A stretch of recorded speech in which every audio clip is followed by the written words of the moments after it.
Folks, it has begun. The march towards 2 super conferences has started. What started with Texas and Oklahoma coming to the Southeastern Conference, the Big Ten has made their move in opposition to their alliance. We'll tell you who in just a second.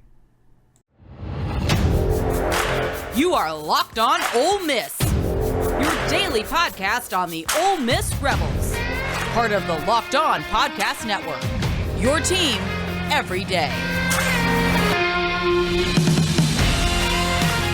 All right, welcome to the Locked On Ole Miss Podcast Friday edition. I know you might look at the headlines and everything else as like, how does this pertain to Ole Miss?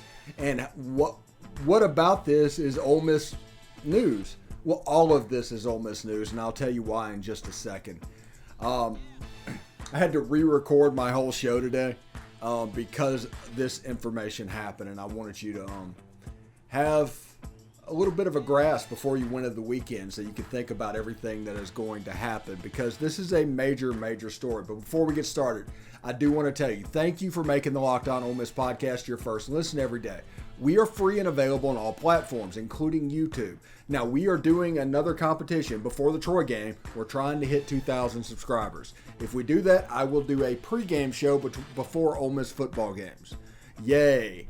A pregame show before Ole Miss football games. So if you have subscribed, tell a friend. Get them to subscribe. If you haven't, please do. It will make us very happy. Anyway, the news just popped out a few minutes ago from John Wilner that USC and UCLA are planning to leave for the Big Ten as early as 2024. The move has not been finalized at the highest levels of power. So what this tells me is similar to when Texas and Oklahoma, it was announced, Texas A&M linked it. This feels like Stanford or Cal or any of the other Tagger honors leaking this story. If you look here, this is the background of that John Wilner. He does several things: Oregon Live, Tucson Star, LA Daily News, but he's based in San Jose. He works for the San Jose Mercury News, and there you can see the website right now. With Pac-12 on the brink, USC and UCLA expected to seek membership in the Big Ten. So that is just show you the depth to which this has been going. And it has been confirmed by Ross Dellinger, who says USC and UCLA are in negotiations to join the Big Ten Conference. A source tells SI Now, confirming Wilner Hotline's report, a stunning but all not that surprising move. Teams are jockeying to get into the top 2 leagues in FBS, the SEC, and the Big Ten. So, with that being said, and with that being known, we can kind of move forward the next couple of segments. We're going to talk about this. Now, the SEC, I don't think they're willing to go back west necessarily, which means if I was the ACC, I would be mortified right now, because you could have 2 25-team conferences in the snap of a finger. The ACC ceases to exist, and you basically have 2 conferences between the SEC and the Big Ten. The SEC and the ACC, Clemson, Florida State, Miami, North Carolina, those are the top 4 without a doubt. That would take the SEC to 20 teams. But they would also take Virginia Tech. I think they would take Georgia Tech. We talked about that. There's a video down in the Ole Miss history section of our YouTube page of why Georgia Tech is not in the SEC. Me and Bryce Kuhn actually talked about this very thing. But that's 6. And Virginia they would take as well. I think they would take Virginia, Virginia Tech, Clemson, North Carolina, Florida State, and Miami. I think they would also look at Georgia Tech just to make that a conference game for Georgia, and Georgia can out a conference schedule as they deem fit. So that's the direction I think that they will go. Now, we're basically looking at the old SIAA, or the primordial Southern Conference back in the day before the SEC was created, when it was 24 teams, and they broke it up because It was just too expansive for travel, and it was hard to get around the South at that time. But now, with travel being fairly quick and all these ACC and SEC schools, they've become hubs. You can see where something like this might happen. You have Texas, Texas A&M, Oklahoma. You have LSU. You have Arkansas. You have Ole Miss and State. You have Vandy and Tennessee. And you have Kentucky and Missouri. And Alabama, you have Alabama and Auburn, Georgia, Florida, South Carolina. And there's a lot of one-team states. Now, also I think the SEC might go after Louisville. It might make Kentucky upset, but it might go after Louisville as well.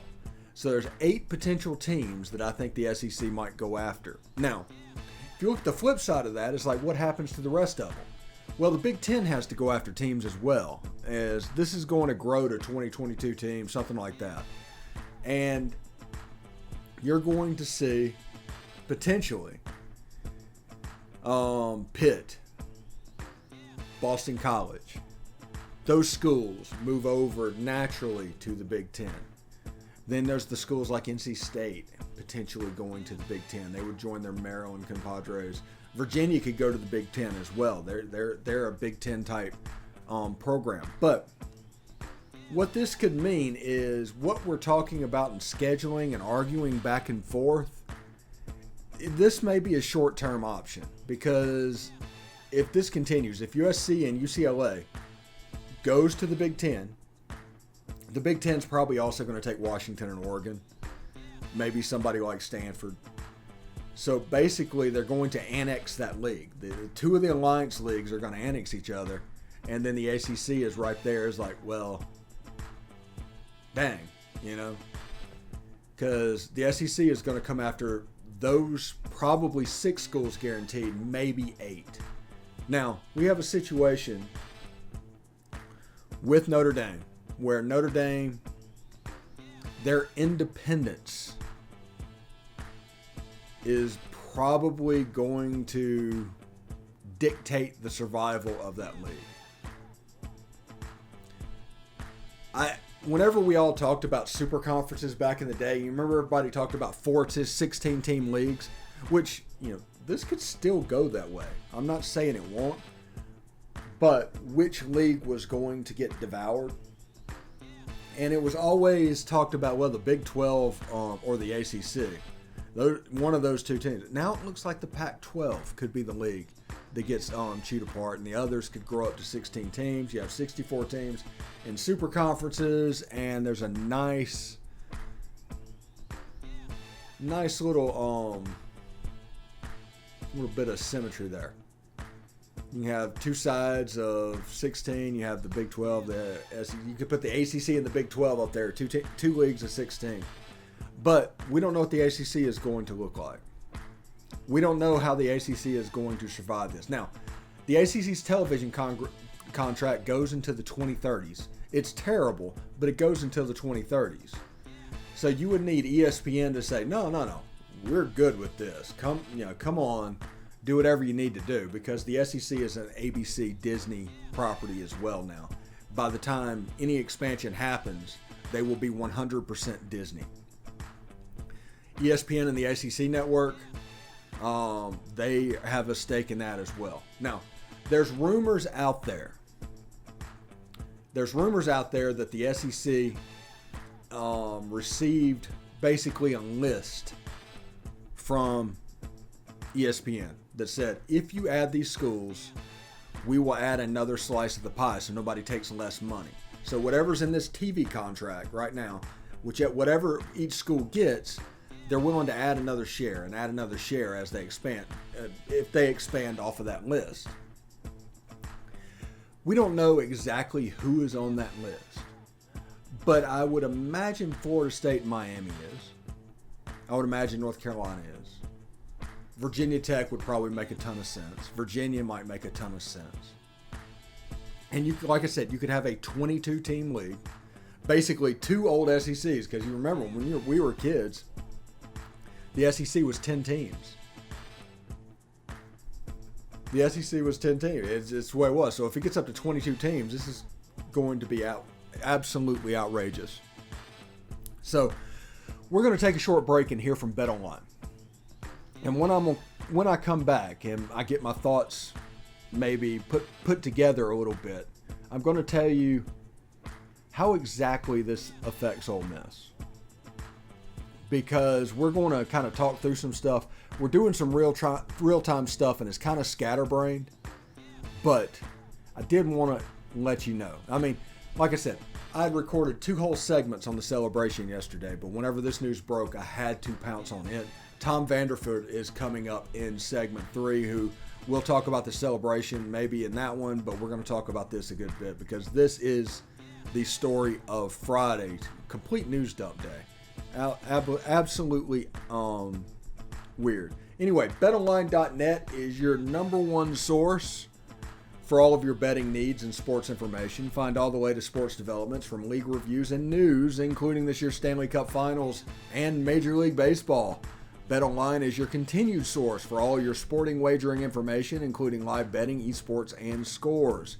And BetOnline remains the best spot for all of your Sports Scores podcast news this season.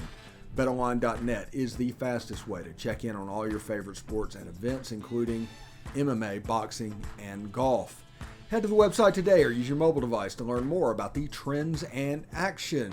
As you can see below, Ole Miss is a 21.5 point favorite over Troy, and the regular season win total is set at 7.5 games. If you agree with that, you think it should be higher, you think it should be lower, you can kind of put your money where your mouth is at the moment. But BetOnline, where the game starts.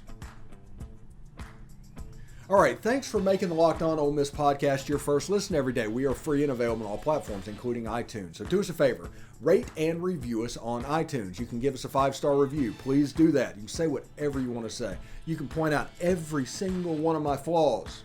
Just make sure it's a 5-star review. That'll help others that are trying to find the program find it. If they search Ole Miss, the Locked On Ole Miss podcast will show up. It's the way their algorithm works.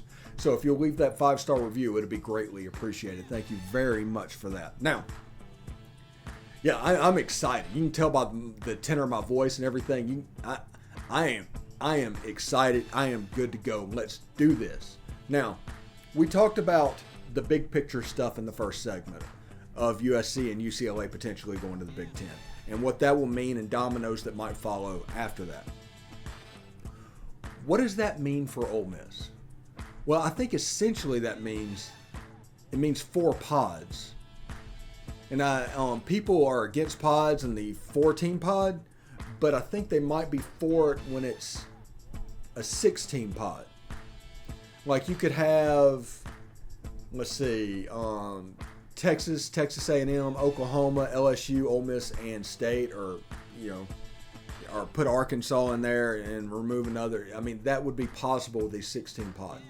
And the eastern part of the SEC, which we've done so much work on the West, to where over the next 3 years or so, like if you divided them up into divisions and looked at them, whatever's going on, it'd be like Ole Miss, State, and LSU, and then a bunch of Western teams.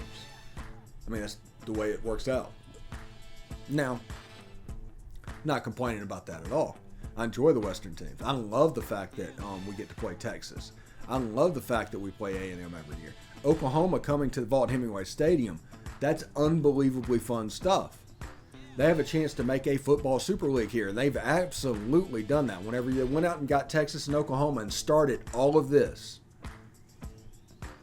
that's exactly what they did. Now, in this super conference era, it is imperative that Mississippi State and Ole Miss got that national championship. They needed relevance to move forward. And a title gives them a little bit of relevance. Especially if they were to contract a little bit. It's like, we don't need 22 teams. We'd like 20. But these two want to come and we really want them.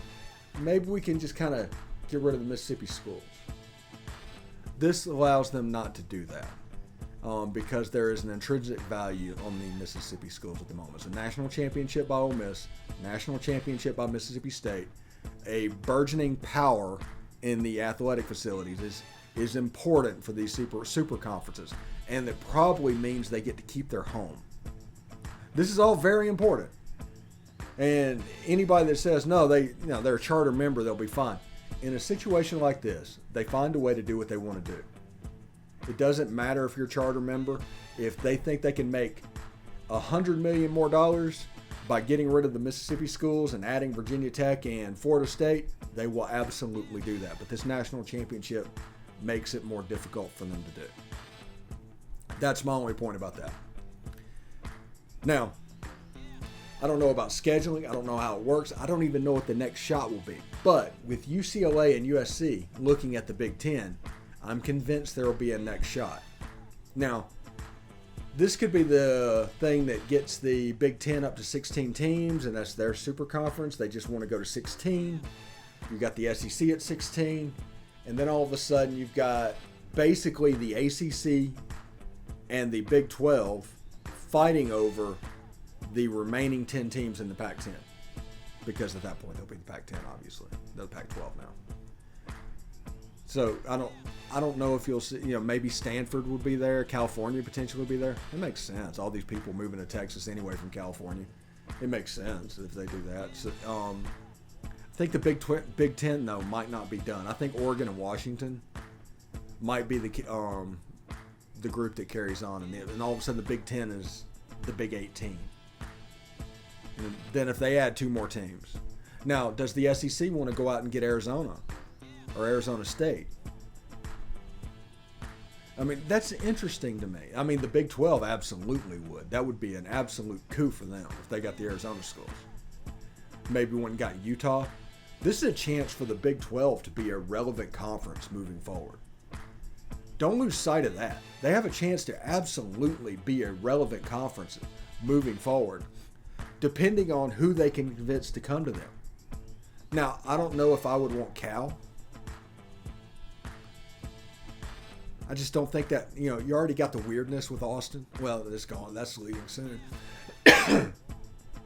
But, Ole Miss going out to Cal and people sleeping out in trees, and it's just weird. Berkeley's just a weird place. But Stanford, I think they could take. I think they would look at other schools in the Pac-12. I think they would absolutely have a chance to improve themselves. Now, one problem is people have talking about maybe we should talk about Oregon joining the ACC. No, that's probably not going to work. It's one thing for Notre Dame, it's another for Oregon, it's another for Washington. That would essentially be bringing Hawaii into a league. That would be a problem. Now, the ACC is very, very vulnerable right now because you have the Miami, you have the Florida States, you have the Clemsons, you have the North Carolinas, you have the Virginia Tech, Virginias, and all that the SEC would be interested in, the Georgia Techs. If they do not get Notre Dame to give up their football independence that they were so proud of, the ACC could be in a little bit of trouble right now. Their television contract was not good. And as it comes out, more information does. You guys can research all about that. It was not good. It's like $32 million a year or an SEC deal 8 years ago. Just wasn't very good. But you have an opportunity for Ole Miss, especially Ole Miss, in this super conference to build a new path. And I think they're doing that. I think it helps Ole Miss with coaching. I think it's going to help with everything. But if USC and UCLA go down this road and finalize it, and the SEC reciprocates, this could be interesting. This almost could be a conference cold war between the Big Ten and the SEC. It could be real, but good for them for getting USC and UCLA. Those were probably the 2 schools that the Big Ten needed to get, but because of this whole thing that's happening, this whole alliance that they started to delay all of this, it's obvious the Big Ten was doing this to delay everything so they could get USC and UCLA. Now, I mean, it's pretty obvious. So we're going to come back and talk with Tom Vanderford. And, Yeah, we're going to talk about this. We're going to talk about the celebration. We're going to talk about all of that. But like I said, I had to re-record my whole show today because of this news. I hope everybody has a good weekend. We're going to talk to Tom in just a second, just as soon as we come back from these messages. All right. Thanks for making the Locked On Ole Miss podcast your first listen every day. We are free and available on all platforms, including YouTube. Subscribe to the YouTube channel. Hit the bell for notifications and, of course, upvote the video itself. We'll appreciate it. And if we get to 2,000 subscribers before football season, we're going to do a pregame show. Anyway, I'm here with Tom Vanderford. Tom, I'm going to say this right now in front of God and everybody. You stepping up during the Omaha run and helping me out, none of that show could have happened and none of that would have happened. We've just absolutely had a huge month to where our audio listens are up 70% and our YouTube views are up 30%. It's crazy, and you deserve all the credit in the world. Thank you very much. Well, I appreciate that very much, and I couldn't. Like we talked Sunday briefly before. I wasn't feeling the greatest, but hey, man, you win a natty, you suck it up, you put on your big boy pants, and you have a little fun. Yeah, you do what needs to be done at that point, I think, right? Right, exactly. Well, we'll start there. Since this has happened since Sunday, it's been like 5 days at this point. And just so everybody knows, we're recording this on Thursday. Is this set in at all? Oh yeah, it's been wonderful. It's been wonderful. I've actually had some state folks at work begrudgingly congratulate me, and some actual heartfelt congratulations. So that was kind of neat. But yeah, it's set in.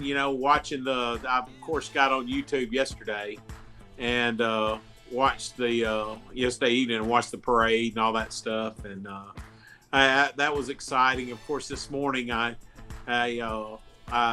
checked out the ceremony at Swayze.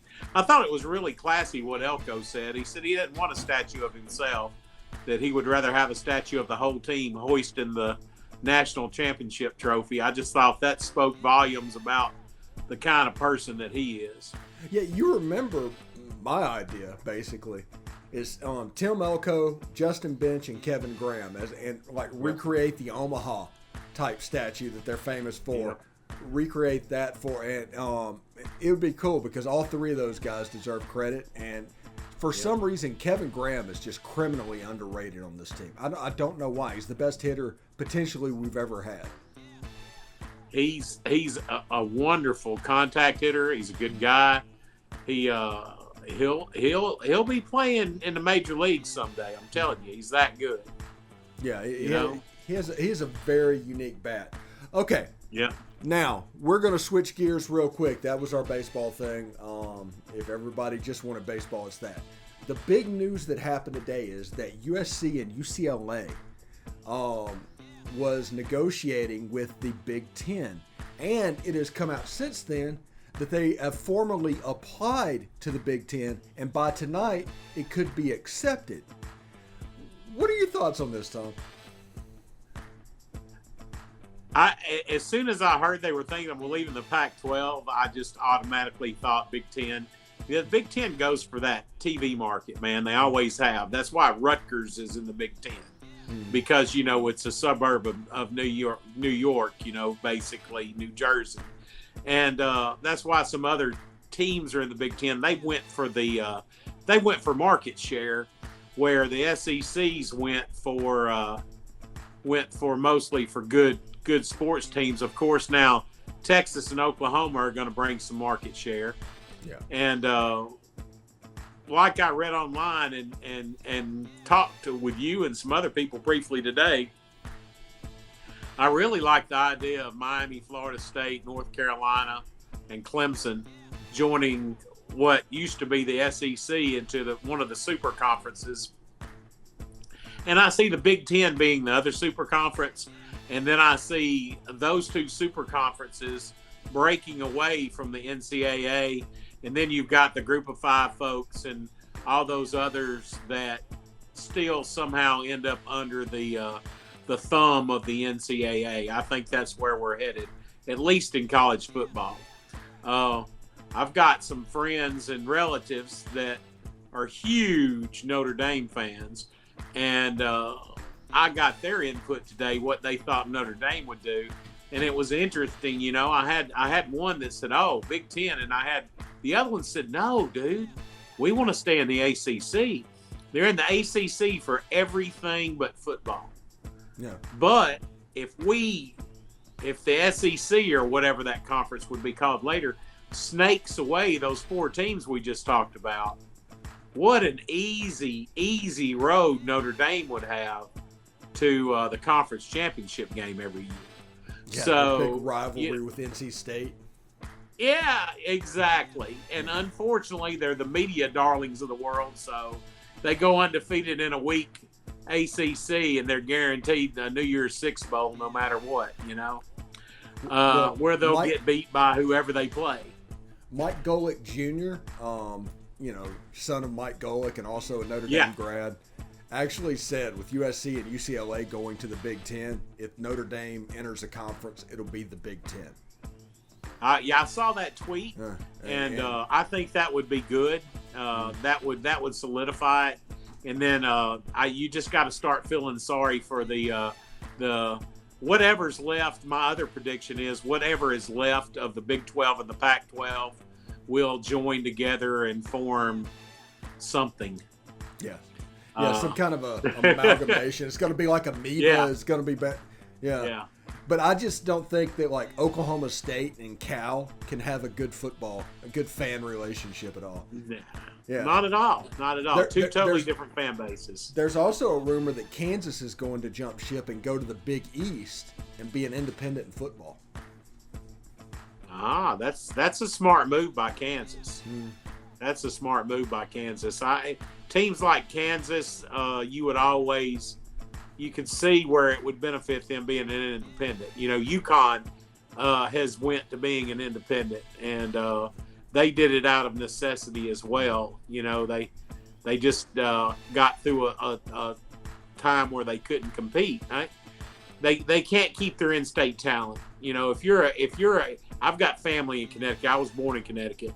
If you're a good ball player in Connecticut, you're going somewhere else. You're going to Penn State. You're going to Syracuse. You're going even to a better Levis, the quarterback at Kentucky.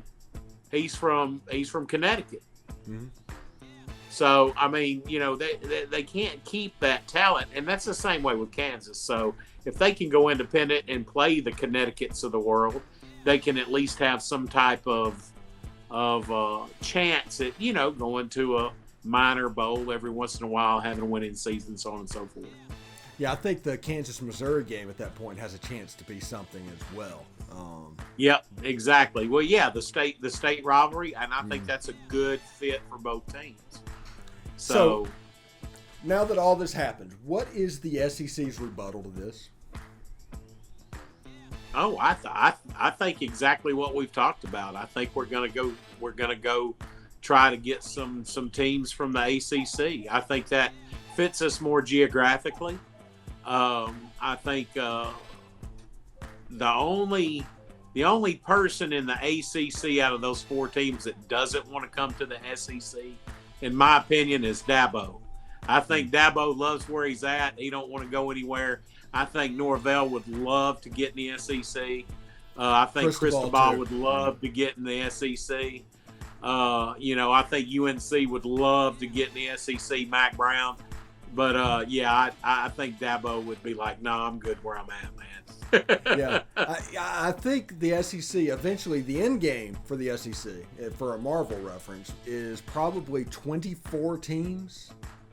And I told this. We did shows that was like, hey, the expansion and the SEC only playoff and all that isn't for 16 teams. I hope everybody understands that. But I think 22 or 24 is the next step. Yep. And that would be the Florida State, Miami, North Carolina, Clemson, Virginia Tech, and Virginia. I agree. I like that. I think that is the 6 teams, and we're going to create a ginormous Southern Conference They're probably going to split them up into divisions. Everybody's talking about the divisions going away. They're probably going to put them back into divisions, and you're basically going to have an ACC league and an SEC league. And they're going to meet together to in some kind of a 4 or 8 team playoff with the winner that can go on to the college football playoff. That's the way I would do it, and I think we're going down that road. I think you're right. It's going to be interesting to see what happens. Of course, it's all about money. It's all about revenue. And that's the whole reason you're seeing this UCLA and USC move to the Big Ten. It's all about revenue. Each of these super conferences is going to have a huge television contract. And of course, the SEC also wants that additional basketball and baseball presence and footprint as well. The SEC, with the addition of Texas and Oklahoma, and if we got those other teams, that's a whole lot of the College World Series this year from the SEC. I mean, you take out Stanford, Notre Dame, and it's all SEC. Yeah, and you think about it. If Ole Miss adds Miami, Florida State, Clemson, and North Carolina, that's a lot of College World Series there too. Oh yeah. It's I think that we'll end up being, we are now, but I think this will just solidify us being the dominant conference in college sports. And you get with Oklahoma, it makes our women's softball better. With Florida State makes women's softball better. Oklahoma gymnastics. We have some I wish Ole Miss had gymnastics, but you've got Auburn and Bama and Georgia, and so that it'll just make the gymnastics better too. So it gives us a more well-rounded conference. Mm-hmm. And I would love to see us expand some in women's sports, but I don't know if that'll ever happen. I would love to see us have a gymnastics team. And if all this expansion that's going to happen and everything, there's an SEC network that's in Charlotte. There's also the facilities for an SEC network 2 in Austin. Yeah. They're completely self-sufficient. They can do absolutely everything. Mm-hmm.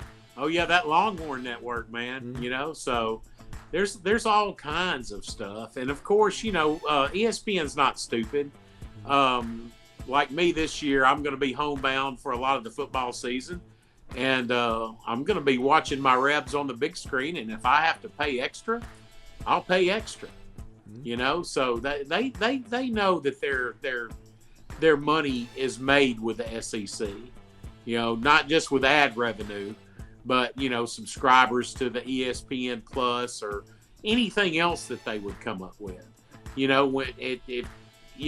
If Ole Miss was playing Texas this year, and I had to subscribe to the Longhorn Network to watch it, I would. Mm-hmm. We've done that before, actually. Yeah. Yep. When we played them down in Texas.